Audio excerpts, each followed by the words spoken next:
tous et bienvenue dans cette série de tutoriels dédiés à Prezi. Aujourd'hui, nous allons voir comment personnaliser les réglages de vos Prezi pour qu'ils collent exactement à ce que vous voulez faire. Nous allons également voir comment insérer des images de fond sur lesquelles vous allez pouvoir travailler. Donc, dans la partie supérieure, vous avez remarqué certainement qu'il y a une partie personnalisée. Dans cette partie, vous pouvez déjà choisir des pré-réglages au niveau des couleurs. Voilà, vous avez différents pré-réglages qui définissent à peu près tout, de la couleur du fond, à la couleur des polices, à la couleur des flèches et des cadres. Vous avez également la possibilité de changer la couleur de fond en allant ici, voilà, je peux remettre blanc, je peux également dire que c'est du rouge, etc., vous l'avez compris.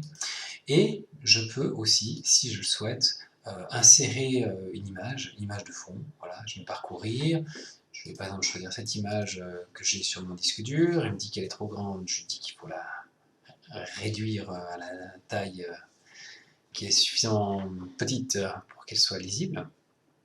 On va lui laisser le temps de charger, voilà. Et donc j'ai ma carte qui est une carte de fond.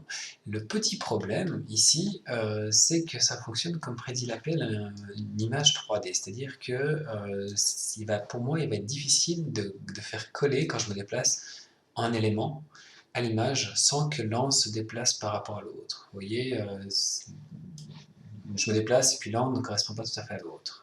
Donc plutôt de faire comme ça, si vous voulez vraiment avoir une image et travailler sur une carte, vous allez tout simplement insérer une image. Hop, j'insère une image, je vais insérer ma carte. Voilà, donc je vais insérer ceci. Hop.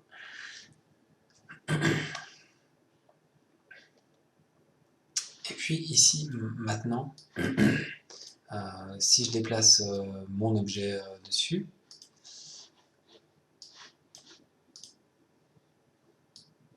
voilà, je vais créer ça plus simple. Je vais créer un nouvel objet que je déplace dessus.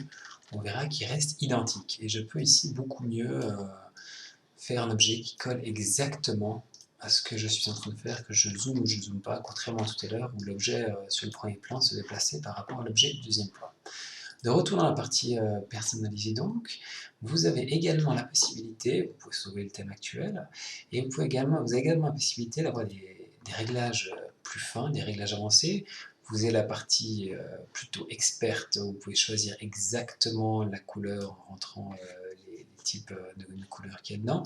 Je vous conseille d'utiliser le Wizard, qui est beaucoup plus simple. Vous pouvez choisir ici voilà, la couleur de fond, savoir si vous mettez en fond, donc en 3D, c'est ce que je vous expliquais tout à l'heure, ça bouge et ça ne correspond pas forcément tout à fait. Vous pouvez aussi choisir ici les titres par défaut que vous allez retrouver dans les polices, dire que c'est ça le titre et c'est ça la couleur du titre par défaut. Les sous-titres, vous faites de même. Et puis voilà, hop, et puis on va voir normalement maintenant, on va changer à chaque fois donc dans cette partie le sous-titre, les corps de texte et le titre. Voilà, ça vous permet, on va dire, assez facilement de personnaliser et puis d'adapter vos polices et ce que vous souhaitez faire à votre Prezi de manière générale. Merci et bonne journée.